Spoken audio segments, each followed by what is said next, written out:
क्या आकाश आनंद को फिर से बीएसपी में मिलने वाली है बड़ी जिम्मेदारी और क्या वापस से उनको नेशनल कोऑर्डिनेटर पद अब दिया जा सकता है? जी हाँ, नमस्कार। नेक्स्ट 9 न्यूज पर आपका बहुत बहुत स्वागत है और मैं हूं आपके साथ वफा अब्बास। इस वक्त की सबसे बड़ी खबर आ रही है आकाश आनंद को लेकर, क्योंकि जो आकाश आनंद ने 40-42 दिन पहले बीएसपी ने उनको निष्कासित कर दिया था, वही आकाश आनंद की वापसी एक बार फिर से बीएसपी में हो गई है।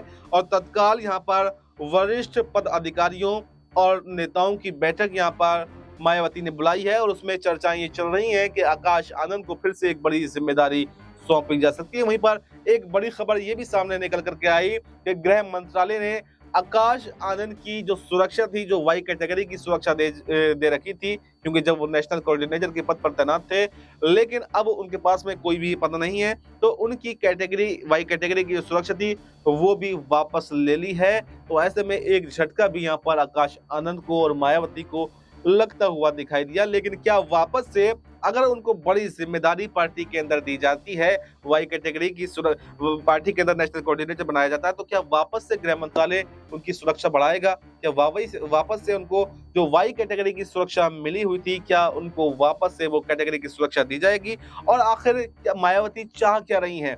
मायावती ने संगठन में बदलाव किए, पार्टी में बदलाव किए, लेकिन उन बदलावों का नतीजा कुछ निकल करके आया नहीं और वापस से वो उस आकाश आनंद की तरफ ही चलेंगे जिस आकाश आनंद को उन्होंने पार्टी से बाहर निकाल दिया था। तो ऐसे में सवाल यह है कि क्या आकाश आनंद ही अब बीएसपी का भविष्य है और क्या आकाश आनंद ही मायावती के उत्तराधिकारी हैं? क्योंकि जब उत्तराधिकारी का सवाल मायावती से पूछा गया, जब पार्टी में वापसी आकाश आनंद की हुई, तो पत्रकारों ने सवाल पूछा मायावती से कि क्या अब उत्तराधिकारी भी आकाश आनंद ही होंगे?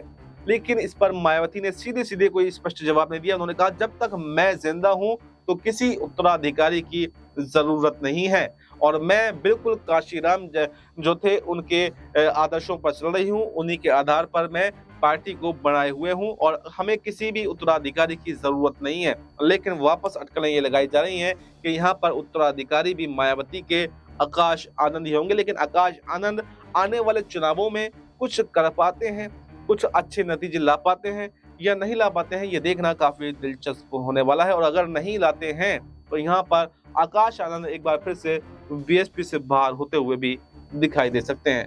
इस रिपोर्ट में, इस खबर में फिलहाल इतना ही। इस खबर पर आपको क्या कुछ कहना है, कमेंट बॉक्स में अपनी राय जरूर दें और बाकी देश दुनिया से जुड़ी तमाम बड़ी जानकारी के लिए देखते रहें नेक्स्ट 9 न्यूज।